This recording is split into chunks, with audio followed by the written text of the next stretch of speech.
Hello everyone, स्वागत है आप सभी का आपके अपने यूट्यूब चैनल भीम पाठशाला। और आज हम आपके लिए लाए हैं एक बहुत ही ज़्यादा इंपॉर्टेंट टॉपिक जो बोर्ड एग्जाम में 2 और 3 मार्क्स का जरूर आता है। और हमारा जो टॉपिक है वह है गॉसिस थ्योरम। गॉसिस थ्योरम आप बोर्ड एग्जामिनेशन का कोई भी प्रीवियस एग्जाम पेपर, कोई भी पेपर आप क्वेश्चन पेपर उठा के देखना, बोर्ड एग्जाम में आपको इससे रिलेटेड कोई थ्योरम या इस थ्योरम का कोई एप्लीकेशन या इस थ्योरम के बेस्ड पर कोई न्यूमेरिकल्स जरूर एग्जाम में आपको मिलेगा। तो इसीलिए आप इस टॉपिक को, इस थ्योरम का बिल्कुल भी लाइट ना ले। तो इसीलिए आप इसको बहुत ही ज़्यादा अच्छे से प्रिपेयर करें और ध्यान से आप इसको स्टडी करें। तो चलिए स्टार्ट करते हैं कि गॉसिस थ्योरम का यहाँ पर मतलब क्या होता है, मीनिंग क्या होता है। डियर स्टूडेंट, हमने इससे पहले वाले लेक्चर में जो आपने स्टडी करा था वो था electric flux. And electric flux के बारे में आपने यहाँ पर फॉर्मूला और उसकी यूनिट्स क्या होती है वो आपने यहाँ पर स्टडी करा था इससे पहले वाले लेक्चर में। ये हमारी जो थ्योरम है गॉसिस थ्योरम, ये हमारी इलेक्ट्रिक फ्लक्स पर ही बेस्ड रहेगी।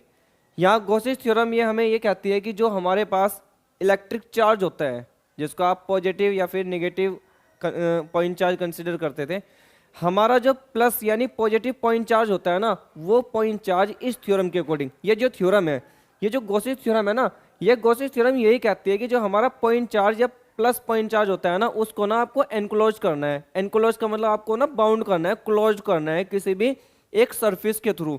द सरफेस में be spherical surface and cylindrical surface, it depend on the shape of point charge और डिस्ट्रीब्यूशन ऑफ चार्ज। यानी ये जो सरफेस आप कंसिडर करेंगे ना इस थ्योरम के अकॉर्डिंग, वो आप, ये डिपेंड करता है कि आपके पास पॉइंट चार्ज है या कोई एक आपके पास एक कोई भी पॉजिटिवली चार्ज रोड है, स्टेट रोड है। तो ये उस चीज़ पर इसका जो सरफेस होगा जिससे आप किसी भी चार्ज को बाउंड करेंगे ना, ये उस पर डिपेंड करेगा कि चार्ज की कंडीशन क्या है। चार्ज एक पॉइंट चार्ज है या चार्ज किसी एक स्ट्रेट रोड पर डिस्ट्रीब्यूटेड है। तो हम इस थ्योरम को यूज़ करने के लिए सबसे पहले ये देखते हैं कि हमें कौन कौन सी कंडीशंस यहाँ पर चाहिए, कौन कौन सी कंडीशन रिक्वायर्ड होगी यहाँ पर। तो सबसे पहले आप गॉस थ्योरम को यूज़ करने से पहले ये ध्यान से आप यहाँ ध्यान दें कि जो कंडीशंस होती है इसकी, गॉस थ्योरम को यूज़ करने के सबसे पहले आपको कंडीशंस पता होनी चाहिए कि गॉस थ्योरम, वो तो बाद की बात है कि गॉस थ्योरम होते क्या है, लेकिन सबसे पहले कंडीशन आप इसके समझ ले कि कंडीशन क्या है गॉस थ्योरम का यूज़ करने के लिए। पहले जो बहुत इंपॉर्टेंट कंडीशन है, सबसे ज़्यादा इंपॉर्टेंट पहली कंडीशन है यहाँ पर, जो आपका इलेक्ट्रिक चार्ज होता है, electric charge, electric charge, electric charge should be enclosed, should be enclosed bye a surface. जो हमारा इलेक्ट्रिक चार्ज होता है ना, वो इलेक्ट्रिक चार्ज हमारा एनक्लोज्ड होना चाहिए, बाउंड होना चाहिए, बंद होना चाहिए किसी भी सरफेस के थ्रू, तभी हम इस थ्योरम को यूज कर सकते हैं। दूसरी जो इंपॉर्टेंट बात है, दूसरी जो बहुत इंपॉर्टेंट बात है यहां पर, वो ये है कि electric field intensity, electric field intensity जो होती है, इलेक्ट्रिक फील्ड इंटेंसिटी, हम इलेक्ट्रिक फील्ड इंटेंसिटी को ई से रिप्रेजेंट करते थे। Electric field intensity, electric field intensity should be same, electric field intensity should be same, should be same at every point, at every point on the surface, on the surface। यानी जिस surface से आप electric charge को bound करने वाले हैं यहाँ पर, उस सरफेस पर, उस सरफेस के हर एक पॉइंट पर, पॉइंट चार्ज की वजह से या इलेक्ट्रिक चार्ज की वजह से उस सरफेस के हर एक पॉइंट पर इलेक्ट्रिक फील्ड इंटेंसिटी बिल्कुल सेम आनी चाहिए। यानी उसका मैग्नीट्यूड बिल्कुल सेम आना चाहिए, इक्वल आना चाहिए, तभी हम इस थ्योरम को यूज कर सकते हैं, गॉस थ्योरम को। तो गॉसिस थ्योरम के लिए जो सबसे ज्यादा इंपॉर्टेंट कंडीशन है, जो फर्स्ट कंडीशन है, वो ये है कि इलेक्ट्रिक चार्ज आपका बाउंड होना चाहिए किसी सरफेस के थ्रू, बंद होना चाहिए। और दूसरी कंडीशन ये है कि जिस सरफेस से आप इलेक्ट्रिक चार्ज को क्लोज कर रहे हैं, बंद कर रहे हैं, उस सरफेस पर, उस सरफेस पर पॉइंट चार्ज से लेकर उस सरफेस के हर एक पॉइंट पर इंटेंसिटी सेम आनी चाहिए। जैसे आप इस डायग्राम में देख सकते हैं कि सपोज आपने ना कोई इलेक्ट्रिक चार्ज, पॉजिटिव चार्ज एक सरफेस के थ्रू बाउंड कर दिया। ये सरफेस हमने सपोज यहाँ एक स्फेरिकल सरफेस यहाँ पर कंसिडर करा है, और स्फेरिकल सरफेस से ना आपने इस चार्ज को बाउंड कर दिया, एनक्लोज कर दिया। और इस सरफेस की यहाँ पॉइंट चार्ज से जो डिस्टेंस है, जिसको आप रेडियस कहेंगे यहाँ, वो रेडियस इसके हर एक पॉइंट पर, सरफेस के हर एक पॉइंट तक जो ये रेडियस है ना, वो इक्वल होनी चाहिए, यानी कि सेम होनी चाहिए। तो आप अगर इस सरफेस के हर किसी भी पॉइंट पर इंटेंसिटी की वैल्यू फाइंड करेंगे तो इस फॉर्मूले के अकॉर्डिंग वो वैल्यू बिल्कुल सेम आएगी, बिल्कुल इक्वल आएगी।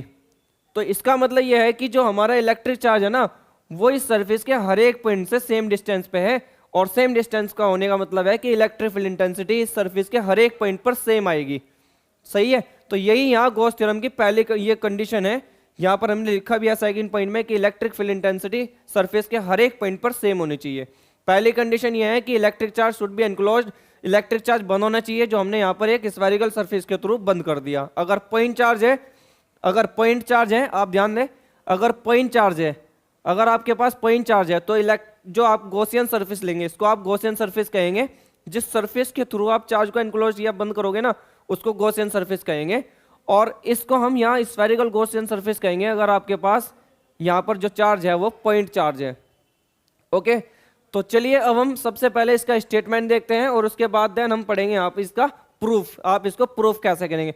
बोर्ड एग्जाम में इसका स्टेटमेंट और इसका प्रूफ 3 मार्क्स में पूछे जाते हैं। 1 मार्क्स का स्टेटमेंट आता है इसका और 2 मार्क्स का इसका प्रूफ आता है। तो सबसे पहले हम इसका स्टेटमेंट देखते हैं कि इसका स्टेटमेंट क्या होता है। तो स्टेटमेंट देखिए इसका,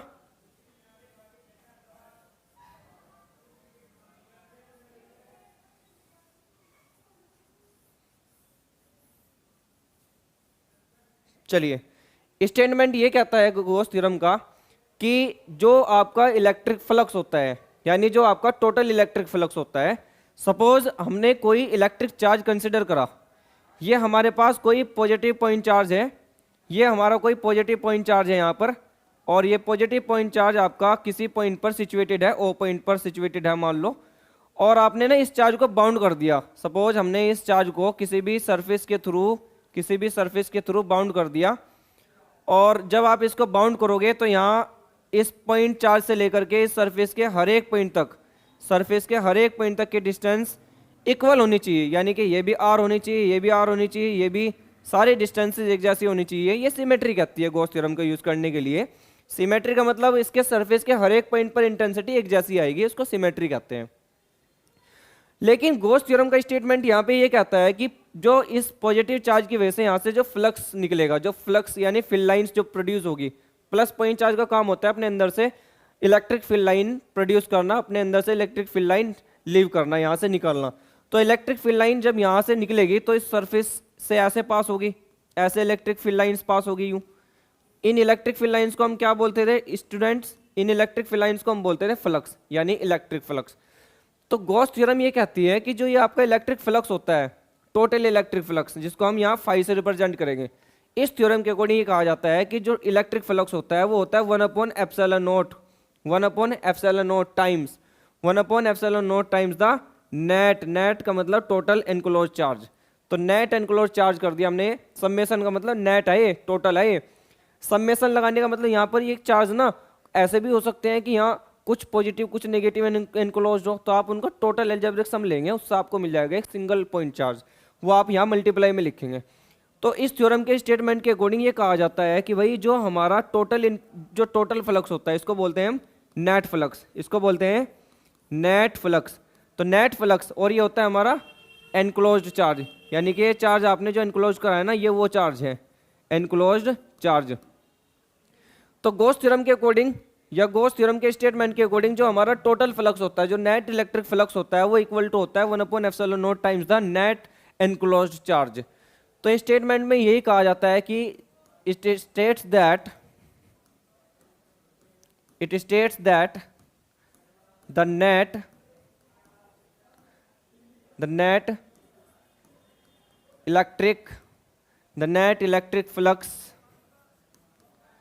electric flux passes through a closed surface तो क्लोज ही होगा ना, passes through a closed surface is equal to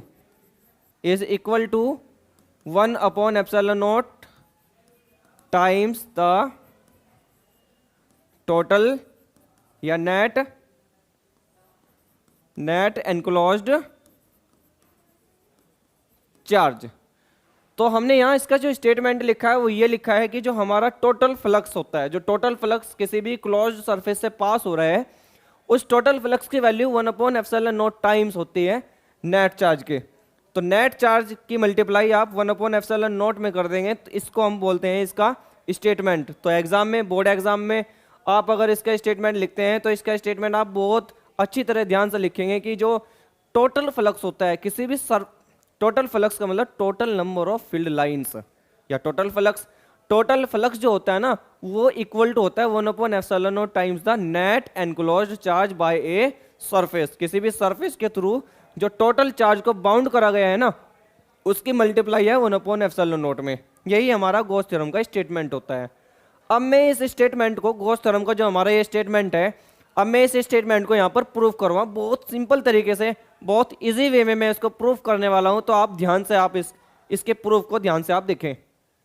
चलिए प्रूव करते हैं, इसका जो स्टेटमेंट है उसको प्रूव करते हैं। प्रूफ।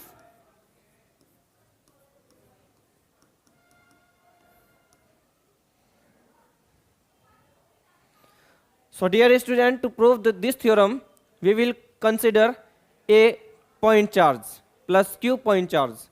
सबसे पहले हम यहाँ पर एक point charge consider करते हैं plus q point charge, which is bound by a Gaussian surface. आपको ये बताया था हमने पहले ही कि जो हमारा सरफेस होता है वो डिपेंड करता है कि चार्ज आपका पॉइंट चार्ज है या कोई हमारे पास कोई एक चार्ज रोड है, उस चीज़ पर ये हमारा गॉसियन सरफेस डिपेंड करता है। ये हमारा कोई सपोज एक स्फेरिकल गॉसियन सरफेस है और ये spherical Gaussian surface point charge के अराउंड आपने यहाँ पर ड्रॉ करा है जिसकी रेडियस r है। इसको बोलते हैं हम गॉसियन सरफेस और it is spherical Gaussian surface. ये स्फेरिकल गॉसियन सरफेस है। ओके अब हमें यह बात पता है कि अगर आपको पॉइंट चार्ज की वजह से किसी भी पॉइंट पर r डिस्टेंस पर इलेक्ट्रिक फील्ड की इंटेंसिटी चाहिए तो वो होती है E = 1/4πε0 Q/r²। ये बात हमें पता है, हमें यहाँ उसकी ज़रूरत पड़ेगी। लेकिन सबसे पहले मैं यहाँ इस स्फेरिकल सरफेस पर, जो हमारे स्फेरिकल सरफेस है, इस स्फेरिकल सरफेस पर एक एरिया एलिमेंट कंसिडर करूँगा और इस स्फेयर का जो टोटल एरिया है वो है S। इसका जो टोटल एरिया है वो S है। इसको हम बोलते हैं total area of sphere. Total area of sphere इस स्फेयर का टोटल एरिया कैपिटल S है। और हमने यहाँ पर ये जो कंसिडर करा है वो आप लिख सकते हैं कि suppose a point charge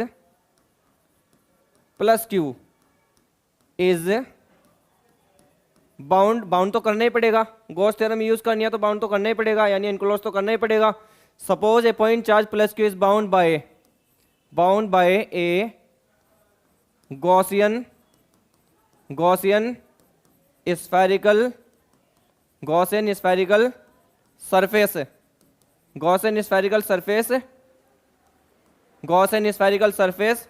of radius r। हमने इसको एक गॉसियन स्फेरिकल सरफेस के थ्रू चार्ज को बाउंड कर दिया जिसकी रेडियस है स्मॉल r, यानी जो सरफेस, जो हमारा स्फेयर है जिसके थ्रू आपने चार्ज को बाउंड करा है उसकी रेडियस स्मॉल r है। ओके तो यहाँ पे मैं कंसिडर करता हूँ कि let ds is the area element over the surface. हमने यहाँ इस सरफेस के जस्ट अबव ना एक एरिया एलिमेंट कंसिडर करा है जिसका एरिया ds है। आप dA या dA भी कंसिडर कर सकते हैं।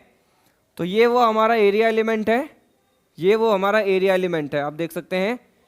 इस एरिया एलिमेंट की डायरेक्शन कुछ इस तरह से है।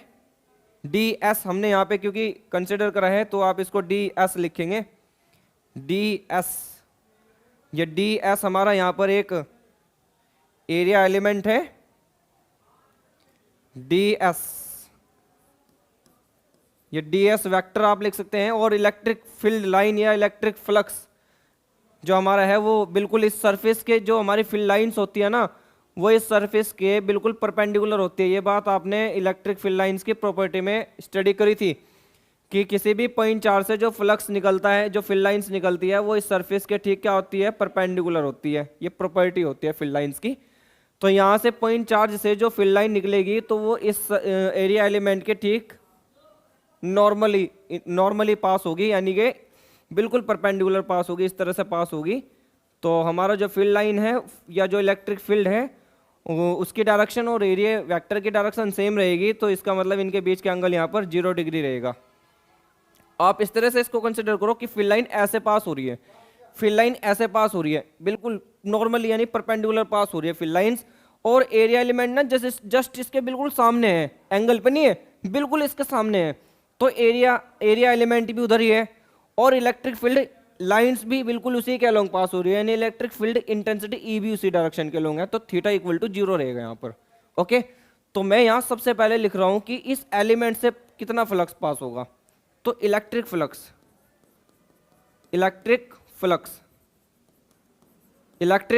पासिस थ्रू एरिया एलिमेंट से पास होने वाला फ्लक्स कितना होगा वो आप यहाँ पे लिख रहेंगे। तो एरिया एलिमेंट से पास होने वाले फ्लक्स की वैल्यू होगी डी फाई, और इसका हमने आपको वेक्टर फॉर्म पढ़ाया था E dot D S vector. ये फॉर्मूला हमने आपको ना इलेक्ट्रिक फ्लक्स के टॉपिक में पढ़ाया था। इलेक्ट्रिक फ्लक्स का मतलब होता है dot product of electric field intensity and area. ये हम इसको स्केलर फॉर्म में अगर लिख ले तो डी फाई इक्वल टू होता है E D S cos theta, क्योंकि ये आपको पता है ना A dot B equal to होता है A B cos theta. A dot B equal to होता है ए बी कॉस थीटा। तो हमने ए डॉट बी के बिल्कुल इसी के साथ कंपैरिजन करके यहाँ इसको ना कोस के टर्म में लिख दिया, यानी ए डॉट बी का मतलब ए बी कोस थीटा, इस तरह से आपने इसको लिख दिया यहाँ पे। और अब हम यहाँ पे जो थीटा है, थीटा की वैल्यू कितनी है डायग्राम में, थीटा की वैल्यू है 0 डिग्री। ये देखो थीटा इक्वल टू 0 डिग्री, मैं यहाँ पुट कर दूंगा थीटा इक्वल टू 0 और कोस 0 की वैल्यू होती है 1। तो हमारे पास ये आएगा D phi equal to E D S cos 0 degree. और हमें पता है कि cos 0 डिग्री की वैल्यू जो होती है वो होती है 1। तो इसीलिए ओवरऑल आएगा D phi equal to E D S. ये इसका आप इक्वेशन 1 कंसिडर कर लो। ओके, अभी हमें जो गॉस थ्योरम जो यूज करने के लिए जो अपने पॉइंट चार्ज को जो यहाँ पर बाउंड करा था ये स्फेरिकल गॉसियन सरफेस के थ्रू, उस स्फेयर के हर एक पॉइंट पर इलेक्ट्रिक फील्ड इंटेंसिटी की वैल्यू सेम आएगी और मैथमेटिकली वो आएगी E equal to 1/4 pi epsilon naught Q upon R square. आप देख सकते हैं कि जो अभी ये देखो आप ना यहाँ पे इसके किसी भी पॉइंट पर अगर E की वैल्यू फाइंड करेंगे R डिस्टेंस पे इस पॉइंट चार्ज की वजह से, तो वो सेम आएगी। सेम का मतलब वो E equal to 1/4 pi epsilon naught Q upon R आएगी, R स्क्वायर आएगी। ये फॉर्मूला हमने पढ़ रखा है इंटेंसिटी का चार्ज की वजह से R डिस्टेंस पे। तो मैं लिख दूं यहाँ पर कि इसके स्फेयर के हर एक पॉइंट पर इंटेंसिटी E, क्योंकि मुझे चाहिए यहाँ पुट करने के लिए E की वैल्यू। तो इलेक्ट्रिक फील्ड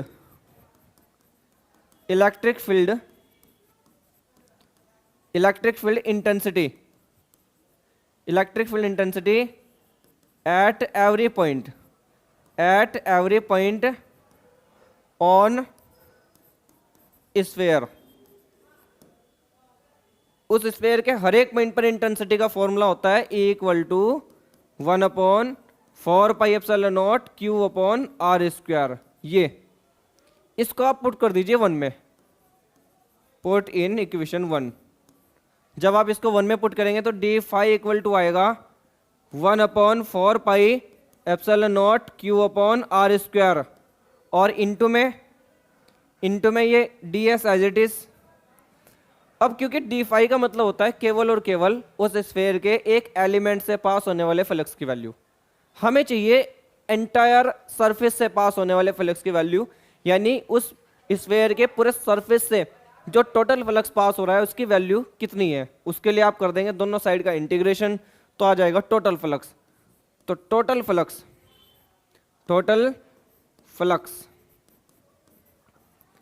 passes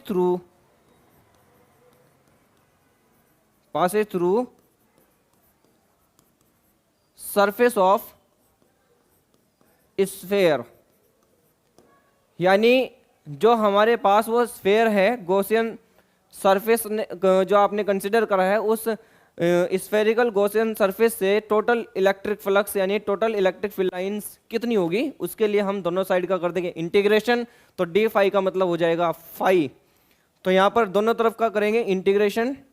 तो क्योंकि चार्ज बाउंड है इसीलिए आप यहाँ पर करेंगे क्लोज्ड इंटीग्रल, इसको बोलते हैं क्लोज्ड इंटीग्रल। ये आपको ध्यान रखना है कि चार्ज क्योंकि बाउंड है इसीलिए हमने यहाँ पर इंटीग्रल को लिखा है क्लोज्ड इंटीग्रल।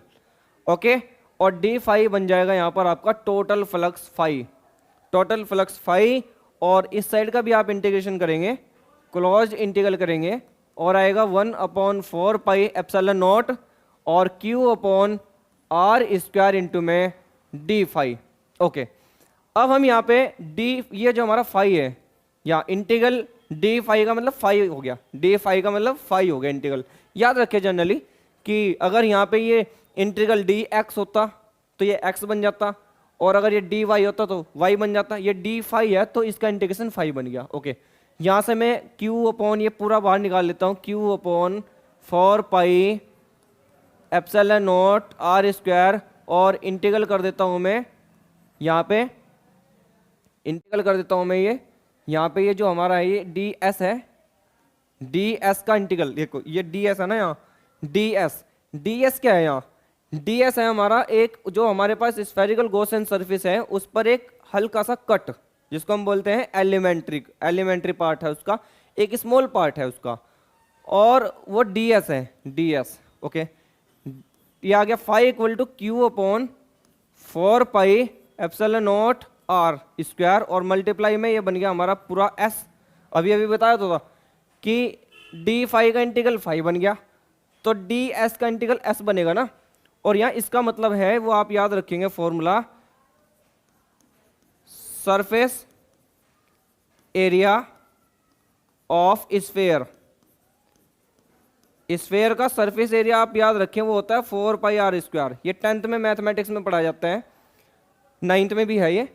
तो फाई इक्वल टू बनेगा Q upon 4 pi epsilon naught into R square, और मल्टीप्लाई में आप इसकी जगह पुट कर देंगे 4 pi R square. Surface area है ये स्फेयर का।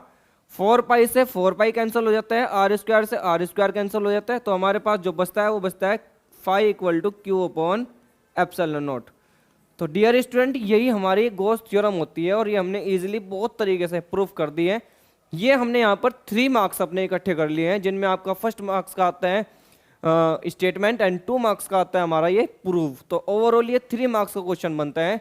और अब हम यहाँ पर स्टडी करेंगे इसके एप्लीकेशंस। इसके मैं आपको 3 एप्लीकेशंस कराऊंगा जो आपके लिए बहुत ज़्यादा इंपॉर्टेंट होंगे बोर्ड एग्जाम के लिए। हमने इसका जो गॉस थ्योरम है उसका प्रूफ अभी यहाँ पे रीड करा था, तो अब हम इसके एप्लीकेशंस देखते हैं। इसके 3 एप्लीकेशंस होते हैं, जिनमें जो हमारा पहला एप्लीकेशंस है वो ये है कि जो हमारे पास एक ना स्ट्रेट चार्ज रोड है कोई, यानी हमारे पास कोई स्ट्रेट चार्ज कंडक्टर है, इनफाइनाइट लेंथ का है, और हम उसकी वजह से इलेक्ट्रिक फील्ड इंटेंसिटी E की वैल्यू एक पर्टिकुलर डिस्टेंस पर फाइंड आउट करेंगे by using Gauss theorem.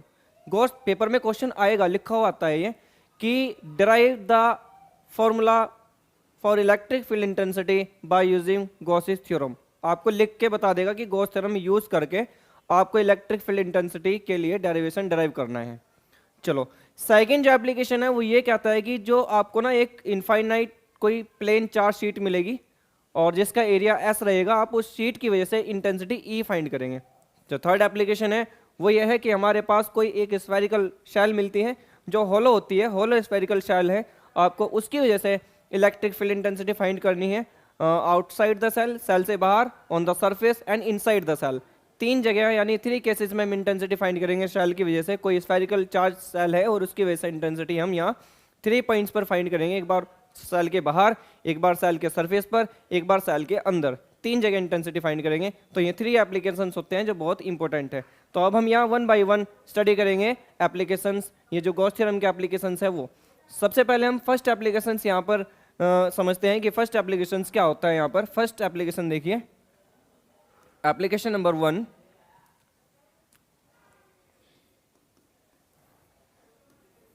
Electric field intensity. Electric field intensity due to charge straight wire. एक हमारे पास चार्ज स्टेट वायर है, उसकी वजह से आप इंटेंसिटी फाइंड करना चाह रहे हैं, तो आप उसको किस तरह से फाइंड करेंगे। First of all we will consider a charge straight wire. Suppose हमारे पास ये कोई वायर है,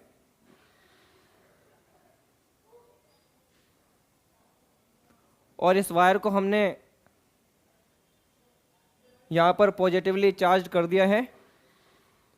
ये यूनिफॉर्म तरीके से आपने इसको पॉजिटिव चार्ज से इलेक्ट्रीफाइड, यानी इस चार्ज को आपने वायर को ना चार्ज कर दिया है यूनिफॉर्म तरीके से।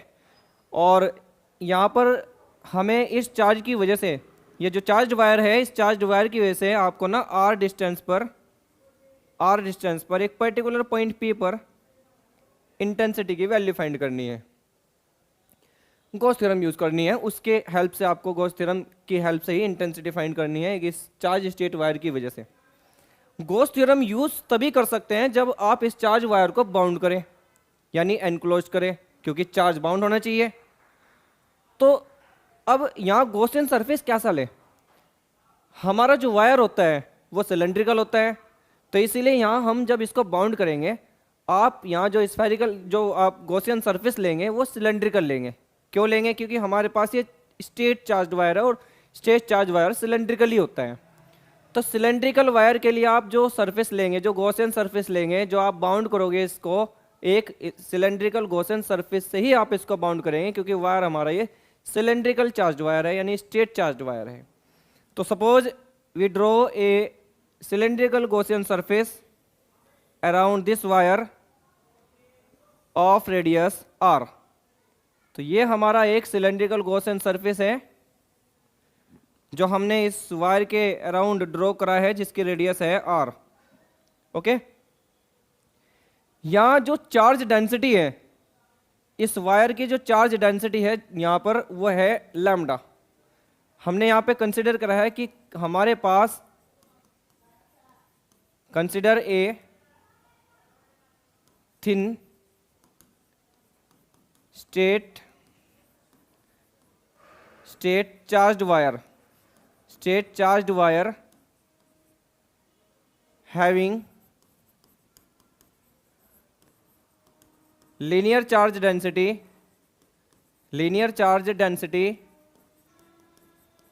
लैम्डा। तो इस वायर की लीनियर चार्ज डेंसिटी क्या रहेगी? लैम्डा रहेगी, और लैम्डा का फॉर्मूला होता है lambda equal to Q upon L. ये आपको बताया था जब आपने कंटिन्यूअस चार्ज डिस्ट्रीब्यूशन पढ़ा था, वहां पे आपको बताया गया था। ये फॉर्मूला होता है लीनियर चार्ज डेंसिटी का। क्यू अगर निकाल लोगे तो यहां से तो क्यू इक्वल टू आएगा लैम्डा इंटू एल। जरूरत पड़ेगी तो ये पुट कर देंगे, या कहीं अगर क्यू अपॉन एल दिखाई देगा वहां लैम्डा पुट कर देंगे। तो यहां आपने इस वायर के अराउंड एक सिलेंड्रिकल गॉसियन सरफेस ड्रॉ करा है। We draw a cylindrical Gaussian surface,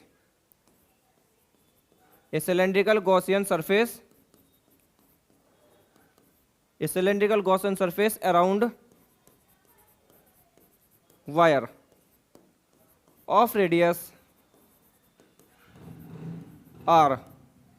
हमने इस वायर के चारों तरफ एक सिलेंड्रिकल गॉसियन सरफेस ड्रॉ करा है जिसकी रेडियस है स्मॉल r।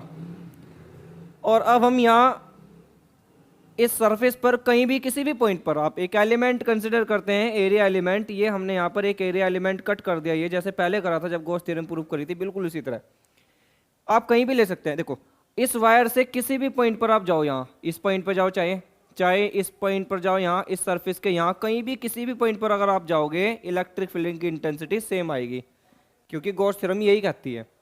गॉस थ्योरम का मतलब होता है कि आपने जो सरफेस लिया है, जो आपने गॉसियन सरफेस लिया है, उस गॉसियन सरफेस पर चार्ज की वजह से जो इंटेंसिटी ई की वैल्यू है वो एक जैसी होनी चाहिए, सेम होनी चाहिए, तभी आप गॉस थ्योरम यूज कर सकते हैं। तो यहाँ कर सकते हैं क्योंकि यहाँ सिमेट्री है। सिमेट्री का मतलब जितनी इंटेंसिटी इस साइड आएगी हर एक पॉइंट पर, उतनी इंटेंसिटी इस साइड आएगी हर एक पॉइंट पर, सेम आएगी। यहाँ इस एरिया एलिमेंट की जो डायरेक्शन है वो कुछ इस तरह से है, डी एस वैक्टर, और फील्ड इंटेंसिटी की डायरेक्शन भी इसी डायरेक्शन के लिए होंगी, ई वैक्टर। तो थीटा इक्वल टू 0, पहले की तरह ही जब गॉस थ्योरम प्रूव कराई थी, बिल्कुल उसी तरह, कुछ नया नहीं है यहाँ। आप ध्यान से देखिए, अगर मैं एक एरिया एलिमेंट यहाँ कंसिडर करूँ तो उसकी डायरेक्शन उधर रहेगी, डी एस। फील्ड तो इधर ही रहेगा, फील्ड इधर ही रहने वाला है। फील्ड या तो इधर होगा राइट में, या फिर लेफ्ट में। फील्ड की जो डायरेक्शन है, या जो फील्ड लाइंस की जो डायरेक्शन है वो इधर होगी या फिर इधर होगी। ऊपर क्योंकि चार्ज यहाँ चार्ज डिस्ट्रीब्यूट, चार्ज तो इसके सरफेस पर, सिलेंडर के इस तरह से, सिलेंडर के इस सरफेस पर ऐसे डिस्ट्रीब्यूट है चार्ज। यहाँ इस टॉप पे चार्ज नहीं है, तो ऊपर कहाँ जाएगा, फ्लक्स कहाँ जाएगा ऊपर? फ्लक्स तो इधर जाएगा या इधर जाएगा, चारों तरफ फील्ड लाइंस ऐसे पास हो रही है, यूं निकल रही है फील्ड लाइंस।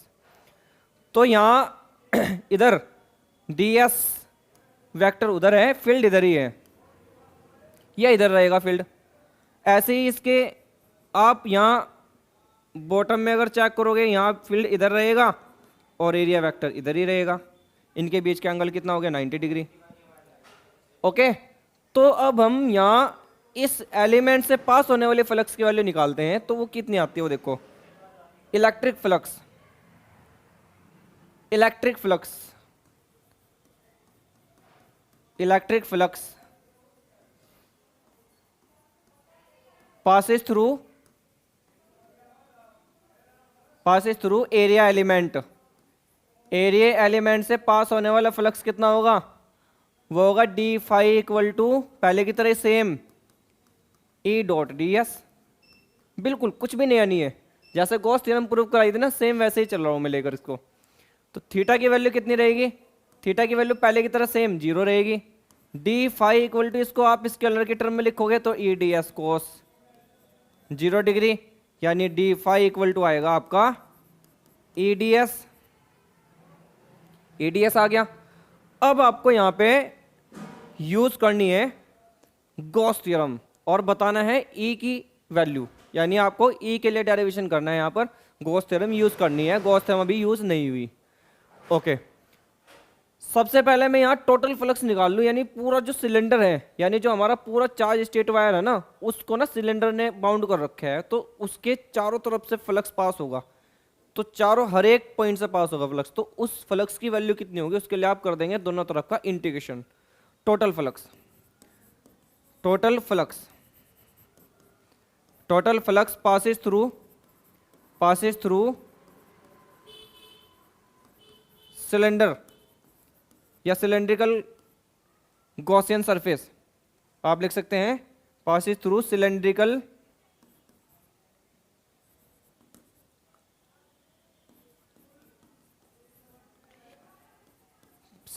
Gaussian surface. तो टोटल फ्लक्स के लिए कर देंगे integration, close integral D phi equal to close integral E D S. और आपको बताया था कि यहाँ डी फाई इंटीग्रेशन का मतलब होता है फाई, ये बन गया इसका टोटल फ्लक्स, फाई जिसको कहते हैं, फाई इक्वल टू आ गया ये। अब आप इसको लिख सकते हैं, ई बाहर लिख देंगे, ई आपको चाहिए, और integral close integral D S, ये हो गया। और क्योंकि हमें गॉस थ्योरम यूज करनी है यहाँ पर, तो गॉस थ्योरम का मतलब होता है, गॉस थ्योरम का मतलब होता है यहाँ पर phi equal to Q upon epsilon naught. जहां भी आपने फाई हटा दिया और फाई की जगह क्यू अपॉन एप्सिलॉन नॉट रख दिया, तो इसका मतलब आपने गॉस थ्योरम यूज कर दी। तो बाय यूजिंग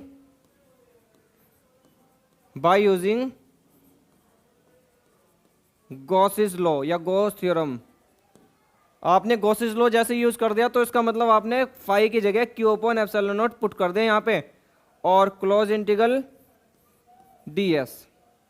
और इसका मतलब यहां पर जैसे पहले आपने डी एस की जगह एस कर दिया था, यहां भी ऐसे ही करोगे, तो ये आपका आएगा Q upon epsilon naught equal to Q upon epsilon naught equal to आएगा ये ई इंटू में एस। एस का मतलब total area, total surface area of cylinder. तो किसी भी सिलेंडर का जो टोटल कर्व्ड सरफेस एरिया होता है वो होता है 2 पाई आर एल, वो आप याद रखेंगे। तो यहां पर होता है curved surface area, curved surface area of cylinder, वो आपको याद रखना है, वो होता है 2 पाई आर एल। यहां पुट कर देंगे तो Q upon epsilon naught as it is into में आप E के मल्टीप्लाई में लिखेंगे 2 पाई आर एल। आपको E चाहिए क्योंकि हम इंटेंसिटी के लिए वर्क कर रहे हैं यहाँ, तो ये आएगा इसके अपॉन में, तो E इक्वल टू आ जाएगा Q अपॉन में 2 pi epsilon naught R L. ये इसके अपॉन में चला गया पूरा। ये इंटेंसिटी का आपने यहाँ पर फॉर्मूला या एक्सप्रेशन डिराइव कर दिया। ओके, अब मैं इसको यहाँ पर लिख सकता हूँ कुछ इस तरीके से। ये जो हमारा इंटेंसिटी है E इक्वल टू आ गया, ये E equal to Q upon L. आप देख सकते हैं यहाँ ये आ गया क्यू अपॉन एल, ये यहाँ क्यू अपॉन एल बन गया। देखो ये क्यू अपॉन एल बन गया। यहाँ क्यू अपॉन एल का मतलब क्या होता है? लैम्डा। लैम्डा इक्वल टू होता है Q upon L, linear charge density. तो यहाँ इसकी जगह क्यू अपॉन एल की जगह लैम्डा पुट कर देंगे, तो ये फॉर्मूला बनेगा lambda upon 2 pi epsilon naught R. ये आपने एक डेरिवेशन, इसका एक्सप्रेशन यहाँ पर ड्राइव कर दिया। किसी भी infinitely long charge straight wire की वजह से अगर हम इंटेंसिटी के लिए एक्सप्रेशन करते हैं बाय यूजिंग गॉस थ्योरम, तो ये इसके लिए एक्सप्रेशन हमने यहाँ पर ड्राइव कर दिया। ये होता है E equal to lambda upon 2 pi epsilon naught R. Okay, इसको आप अगर वेक्टर की टर्म में लिखोगे तो वेक्टर की टर्म में लिखने के लिए आप वेक्टर लगाओगे और लैम्डा अपॉन में 2 पाई एप्सिलॉन नॉट आर, और यहाँ पर आप इस पर वेक्टर लगा के इस पर मैग्नीट्यूड लगा देंगे और इनटू में लिख देंगे आप यूनिट वेक्टर। ये वेक्टर की टर्म में होता है। ओके, तो ये हमने यहाँ पर इसका मैथमेटिकल एक्सप्रेशन डिराइव कर दिया है इलेक्ट्रिक फील्ड इंटेंसिटी का, एक infinitely long charge straight wire की वजह से। ओके, तो मैं समझता हूँ आपके ये जो फर्स्ट एप्लीकेशन है वो अच्छे से समझ आ गया होगा। अब हम सेकेंड एप्लीकेशन की तरफ बढ़ते हैं। तो सेकेंड एप्लीकेशन है हमारा electric field intensity due to plane charge sheet. एक हम प्लेन चार्ज शीट लेते हैं और उसकी वजह से इंटेंसिटी के लिए मैथमेटिकल एक्सप्रेशन यहाँ पर करते हैं। और जो हमारे पास प्लेन चार्ज शीट की वजह से इंटेंसिटी का एक्सप्रेशन है वो इस बार अभी जो एग्जाम हुए थे पिछले साल, तो वो एग्जाम में इस बार 2 मार्क्स का बोर्ड में आया था। यहाँ 2 या 3 मार्क्स में आता है बोर्ड में, तो आप इसको बहुत अच्छे से प्रिपेयर, इसके सारे एप्लीकेशन बहुत इंपॉर्टेंट है। तो अगर प्लेन चार्ज शीट का इस बार आया था तो इस बार शायद ना आए, तो क्या पता उसके बेस पे न्यूमेरिकल आ जाए, और हो भी सकता है रिपीट भी हो जाए। ऐसा ना समझे कि कोई क्वेश्चन इस साल आया तो अगले साल नहीं आएगा। आप सारे क्वेश्चन आपके लिए सारे इंपॉर्टेंट, आप सारे क्वेश्चंस को अच्छे से प्रिपेयर करके जाए। ठीक है, तो चलिए अब हम सेकंड एप्लीकेशन करते हैं। सेकंड एप्लीकेशन है हमारा electric field intensity due to plane charge sheet. हमारे पास एक प्लेन चार्ज शीट है, उसकी वजह से आप यहाँ इंटेंसिटी फाइंड करेंगे by using Gauss theorem. Gauss theorem use करके आप इलेक्ट्रिक फील्ड इंटेंसिटी के लिए मैथमेटिकल एक्सप्रेशन यहाँ पर डराइव करने वाले हैं। तो first of all we will consider a plane charge sheet having the surface charge density sigma and the which have surface area capital S। तो हम एक चार्ज शीट कंसिडर करेंगे यहाँ पर जिस पर आपने पॉजिटिव चार्ज को ना यूनिफॉर्म तरीके से डिस्ट्रीब्यूट करा हुआ है। So suppose this is a plane charge sheet. ये हमारे पास एक प्लेन चार्ज शीट है कोई, और suppose plus Q charge is uniformly distributed over the surface of sheet. Plus Q charge इस पर यूनिफॉर्म तरीके से हमने डिस्ट्रीब्यूट कर दिया है, और ये हमने इस पर प्लस क्यू चार्ज को डिस्ट्रीब्यूट कर दिया है। ओके, और to calculate the intensity we will consider a point P from the charge sheet. Suppose a point P This is the point P where we will calculate intensity at distance r from the sheet. Okay. यहाँ intensity find करने के लिए हमें Gaussian surface भी चाहिए, तो Gaussian surface के लिए मैं यहाँ पर इस शीट के जस्ट अबव, इस शीट का जो एरिया है, टोटल एरिया है वो S है, और इस शीट पर जो टोटल चार्ज है वो Q है, Q टोटल चार्ज है इस शीट पर। और इस शीट पर हमने एक एरिया एलिमेंट कट कर लिया है, इस तरह से एरिया एलिमेंट कट कर लिया है, और इस एरिया एलिमेंट से पास करते हुए मैं यहाँ पर एक सिलेंड्रिकल गॉसियन सरफेस यहाँ पर कंसिडर करूँगा, जिसको हम सिलेंड्रिकल गॉसियन सरफेस यहाँ पर कहेंगे नॉर्मली। ये यहाँ पर हमारा जो सिलेंड्रिकल गॉसियन सरफेस में यहाँ इस शीट से पास कराऊंगा। ओके, ये यहाँ से सिलेंड्रिकल गॉसियन सरफेस पास हम करा रहे हैं, ये सिलेंड्रिकल गॉसियन सरफेस है। ओके, तो यहाँ से जो डिस्टेंस है इस शीट से यहाँ तक की जो डिस्टेंस है, इस शीट से जो यहाँ तक की जो डिस्टेंस है पॉइंट P तक की, यहाँ से वो R है और ये वो पॉइंट P है जहाँ हम इंटेंसिटी फाइंड करेंगे। तो क्योंकि गॉस थ्योरम ये कहती है कि सिमेट्री जरूरी है, सिमेट्री का मतलब जितनी इंटेंसिटी इस शीट की वजह से इधर राइट में होगी उतनी ही लेफ्ट में होनी चाहिए, उसको हम सिमेट्री कहते हैं। तो यहाँ हमने जो एक सिलेंड्रिकल गॉसियन सरफेस में इस शीट से जो पास करा रहा हूँ, वो सिलेंड्रिकल गॉसियन सरफेस कुछ इस तरीके से है कि जितनी इंटेंसिटी P पॉइंट पर होगी राइट में, उतनी इंटेंसिटी लेफ्ट में भी होगी इस शीट की वजह से। तो वो इंटेंसिटी बिल्कुल सेम आएगी। आप यहाँ पे इसलिए ये बात बोल रहे हैं क्योंकि गॉस थ्योरम सिमेट्री कहती है, कि intensity should be same at every point. तो ये वो हम यहाँ पर एक सिलेंड्रिकल गॉसियन सरफेस हमने यहाँ पे जो कंसिडर करा हुआ है, जो पास कराया आपने, ये पॉइंट P डैश है यहाँ पर जो लेफ्ट में है, और ये सेम डिस्टेंस पर है, देखो R पर ही है। यहाँ से आप इस एलिमेंट से जहाँ आपने चार्ज बाउंड कराया ना इस एलिमेंट में, यहाँ से ये पॉइंट P की जो डिस्टेंस है वो R है, और यहाँ से भी सेम ही है, R ही है, ओवरऑल 2R है। तो जितनी इंटेंसिटी इस पॉइंट P पर आएगी उतनी इस पॉइंट P डैश पे आएगी।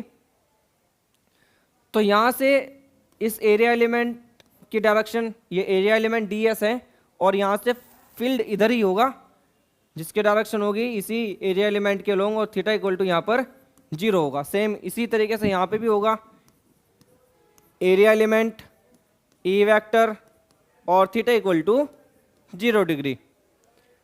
तो ये हमने यहाँ पर पूरा एक डायग्राम, ये डायग्राम 1 मार्क्स में बोर्ड में आता है, इस बार 1 मार्क्स में ये डायग्राम था, तो आप डायग्राम हर एक डेरिवेशन का अच्छे से प्रिपेयर कर ले। तो ये हमने यहाँ पर एक यूनिफॉर्म तरीके से चार्ज को जो डिस्ट्रीब्यूट करा है एक शीट पर, प्लेन चार्ज शीट पर, उससे हमने वहाँ पर एक सिलेंड्रिकल गॉसियन सरफेस पास करा है गॉस थ्योरम यूज़ करने के लिए। और आप इस शीट की वजह से पॉइंट P पर इंटेंसिटी फाइंड करेंगे।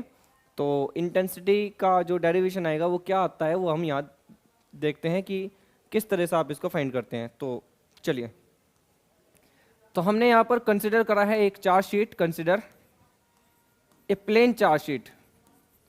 हमारे पास एक प्लेन चार्ज शीट है, a plane charge sheet having surface charge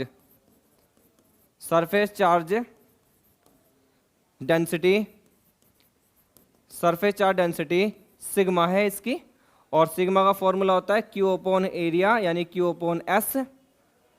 तो ये सिग्मा सरफेस चार्ज डेंसिटी है इसकी। तो यहाँ हमने जो शीट कंसिडर करी है उससे एक सिलेंडर पास होता है, जिसको हम सिलेंड्रिकल गॉसियन सरफेस कहते हैं। तो ये हमने यहाँ पर कंसिडर करा है कि consider a cylindrical Gaussian surface, cylindrical Gaussian surface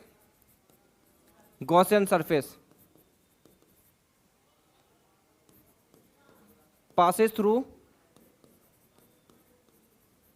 through the sheet। एक सिलेंड्रिकल गॉसियन सरफेस पास होता है उस शीट से, तो हम यहाँ पॉइंट पी पर और पॉइंट पी डैश पर इंटेंसिटी देखते हैं कि वो क्या आती है, या टोटल फ्लक्स की वैल्यू हम यहाँ पर लिख देते हैं। Total flux, total flux, total flux passes through, total flux passes through P and P dash point. हमारा जो पी पॉइंट है जो इधर राइट में है और जो पी डैश है उधर जो लेफ्ट में है, दोनों से फ्लक्स पास होगा। जितना फ्लक्स उधर से पास होगा उतनी फ्लक्स उधर से पास होगा, क्योंकि सिमेट्री यही कहती है कि कोई भी जो गॉसियन सरफेस होता है उस गॉसियन सरफेस के हर एक पॉइंट से फ्लक्स के पास होने की जो वैल्यू है वो बिल्कुल सेम आती है, इक्वल आती है। सिमेट्री कहती है गॉस थ्योरम में। तो गॉस थ्योरम को यूज जब हम कर रहे हैं तो हमने टोटल फ्लक्स की जो वैल्यू लिखी है वो ई डॉट डी एस, ये हमने यहाँ पे लिखा है कहाँ के लिए, ये फर्स्ट यानी कि फर्स्ट जो लेफ्ट में पॉइंट है उसके लिए 2 फ्लक्स होंगे और plus E dot D S. ये ई डी एस या आप ऐसा लिख सकते हैं इसको इस तरह से आप लिख सकते हैं। ये हमारा फ्लक्स जो है, ये सपोज आपका फ्लक्स है, ये लेफ्ट फ्लक्स है सपोज, आप लिख सकते हैं यहाँ पर इस तरीके से लिख सकते हैं ई डॉट डी एस। इसको आप लेफ्ट राइट लिख सकते हैं करके, क्योंकि जितना फ्लक्स लेफ्ट से है उतना ही राइट से है, और टोटल के लिए हमने प्लस कर दिया, ये टोटल फ्लक्स आ गया। ओके, अब हम यहाँ टोटल फ्लक्स के लिए इसको सम कर देते हैं, ये आ गया 2e डॉट डी एस। आपको पता है कि यहाँ थीटा इक्वल टू 0 ही था, तो D phi equal to 2e D S cos 0 degree, तो डी फाई इक्वल टू आएगा 2e डी एस। अब टोटल फ्लक्स चाहिए आपको। टोटल फ्लक्स का मतलब है उस शीट की वजह से टोटल फ्लक्स की वैल्यू कितनी है। पूरी शीट है हमारे पास, कोई भी यूनिफॉर्म तरीके से जो आपने शीट को चार्ज कर रखा है ना, उसकी वजह से पूरी शीट की वजह से फ्लक्स आएगा। ये जो फ्लक्स है ना, ये उस सिलेंडर से पास होने वाले फ्लक्स की वैल्यू है डी फाई जिसको कह रहे हैं, और जिसका एरिया एलिमेंट है डी एस। टोटल के लिए इंटीग्रेशन कर दो, टोटल फ्लक्स के लिए कर देंगे दोनों तरफ का integration, D phi equal to, ये यहाँ पर इंटीग्रेशन करते ही आ जाता है टोटल फ्लक्स। तो टोटल फ्लक्स यहाँ पे आ जाता है, ये इसको हम फाई कहेंगे, और ये आएगा 2e बाहर लिख देंगे और इंटीग्रेशन ds का। अब शीट का टोटल एरिया क्या रहेगा, ऐसा रहेगा, क्योंकि वो तो प्लेन चार्ज शीट है ना, तो उसका एरिया रहेगा यहाँ पर s, तो इसको हम लिख सकते हैं 2es।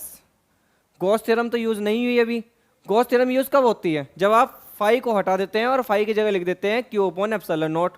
Q upon epsilon not put करते ही हम यूज कर देते हैं गॉस थ्योरम। तो आप लिख देंगे बाय यूजिंग गॉस थ्योरम या Gauss's law. Gauss's law use करने का मतलब है Q upon epsilon not put करना, और बराबर में आ जाता है 2es। हमें चाहिए इंटेंसिटी, क्योंकि हम इंटेंसिटी के लिए वर्क कर रहे हैं, तो इंटेंसिटी लाने के लिए 2s अपॉन में चला जाएगा, तो E इक्वल टू आ जाएगा Q upon 2 epsilon not s। ये इंटेंसिटी आ गई। अच्छा, यहाँ पे हम इसको ऐसे भी लिख सकते हैं सिग्मा अपॉन 2 एप्सिलॉन नॉट। क्यों? क्योंकि अभी अभी बताया था कि जो हमारा Q अपॉन s है, Q अपॉन s का क्या मतलब होता है, surface charge density. Q upon s का मतलब होता है सरफेस चार्ज डेंसिटी। तो हमने यहाँ इसकी जगह जो हमारा Q upon s charge upon area है, इसका मतलब हमने रख दिया यहाँ पर सिग्मा का मतलब सरफेस चार्ज डेंसिटी। यानी हमारा जो मैथमेटिकल एक्सप्रेशन है इंटेंसिटी का वो आता है E equal to sigma upon 2 epsilon naught. इसको आप बहुत अच्छे से प्रिपेयर करें। इसको अगर आप वेक्टर की टर्म में लिखना चाह रहे हो तो वेक्टर की टर्म में आप इसको ऐसा लिख सकते हैं, इन वेक्टर फॉर्म। अगर आप इसको वेक्टर की फॉर्म में लिखना चाह रहे हैं तो आप E पर वेक्टर लगा देंगे और इक्वल में सिग्मा अपॉन 2 एप्सिलॉन नॉट, और यहाँ आप मल्टीप्लाई में यूनिट वेक्टर लिख देंगे। यूनिट वेक्टर आपको बताएगा कि इलेक्ट्रिक फील्ड इंटेंसिटी आपकी इनवर्ड में है या आउटवर्ड में है। फॉर्मूला यही रहेगा, सिग्मा का मतलब सरफेस चार्ज डेंसिटी। तो ये हमने यहाँ पर 2 एक्सप्रेशन डिराइव कर लिए हैं, 2 एप्लीकेशन हमने यहाँ पर डिराइव कर दिए हैं गॉस थ्योरम के, जिनमें पहला था हमारा एक चार्ज स्टेट वायर की वजह से इंटेंसिटी जो थी equal to lambda upon 2 pi epsilon naught R, और जो हमारी ये इंटेंसिटी है यह है sigma upon 2 epsilon naught. Okay, तो 2 एप्लीकेशन ये हमारे कंप्लीट हो चुके हैं। अब हम यहाँ लास्ट जो थर्ड एप्लीकेशन है वो यहाँ पर स्टडी करेंगे, जो है हमारा electric field intensity due to a charge spherical shell. एक चार्ज स्फेरिकल सेल की वजह से इंटेंसिटी फाइंड करेंगे, जो थर्ड एप्लीकेशन है। तो हमारी जो थर्ड एप्लीकेशन है यहाँ पर वो है electric field intensity due to charge spherical shell. तो हमारे पास एक चार्ज स्फेरिकल सेल है जो होलो सेल है, एक होलो स्फेयर की तरह वर्क कर रही है, और उस स्फेयर के सरफेस पर हमने प्लस यानी पॉजिटिव चार्ज को यूनिफॉर्म तरीके से डिस्ट्रीब्यूट कर दिया है। So suppose we have a spherical cell, suppose this is a spherical cell, okay, suppose the plus q charge is distributed over the surface of this cell uniformly, and suppose capital R is the radius of this spherical cell. Here we will calculate the intensity due to this spherical charge cell outside the cell and on the surface of cell or inside the spherical cell. First of all, we will consider a spherical Gaussian surface about the spherical cell of radius small r. Suppose एक हम यहाँ एक Gaussian surface, ये Gaussian surface मैं consider कर रहा हूँ, और गॉसियन सरफेस हम इसीलिए यहाँ पर कंसिडर करते हैं क्योंकि हमारा जो कंडीशंस है वो ये है कि चार्ज शुड बी एनक्लोज्ड, हमारा चार्ज क्लोज होना चाहिए। तो मैं यहाँ पर एक स्फेरिकल गॉसियन सरफेस कंसिडर कर रहा हूँ और ये चार्ज हमने यहाँ पर इनक्लोज कर दिया है। आप देख सकते हैं ये हमने यहाँ पर चार्ज को बाउंड कर दिया है। Okay, suppose we will calculate the intensity outside the shell. Suppose P is the point over the this spherical Gaussian surface. ये हमारे पास एक स्फेरिकल गॉसियन सरफेस है, यहाँ पर स्फेरिकल गॉसियन सरफेस, ये यहाँ पर स्फेरिकल गॉसियन सरफेस हमने कंसिडर करा हुआ है। यहाँ पर इस स्फेरिकल चार्ज सेल के अबाउट हमने जो स्फेरिकल गॉसियन सरफेस कंसिडर करा है, यहाँ पर हम इस पॉइंट P पर इंटेंसिटी फाइंड करेंगे और इसकी रेडियस है स्मॉल r, जो स्फेरिकल गॉसियन सरफेस है। तो पहले की तरह सेम यहाँ एक एलिमेंट कंसिडर कर लेते हैं। इस एरिया एलिमेंट की डायरेक्शन वही ds रहेगी, और फ्लक्स यानी फील्ड लाइंस जो होती है ना वो इस सरफेस से जब बाहर निकलेगी, ये जो हमारे पास सेल है यहाँ पर चार्ज शेल है, जो इसकी वजह से जो फील्ड लाइंस आएगी वो इस सरफेस के जस्ट परपेंडिकुलर होगी, यानी फील्ड लाइन बिल्कुल इसी डायरेक्शन में जाएगी जिस डायरेक्शन में आपका ये एरिया वेक्टर है ds वेक्टर।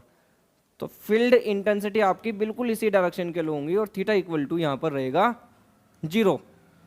सही है, और यहाँ हम इंटेंसिटी फाइंड कर लेते हैं। सबसे पहले हम इंटेंसिटी फाइंड करेंगे यहाँ पर outside the shell, outside the shell, shell के बाहर हम इंटेंसिटी फाइंड करते हैं यहाँ। तो सेल के बाहर इंटेंसिटी फाइंड करने के लिए हमने ये पॉइंट यहाँ P पॉइंट कंसिडर करा हुआ है। तो पहले आप इस पॉइंट P से पास होने वाला फ्लक्स निकाल लेते हैं। तो flux, electric flux, electric flux through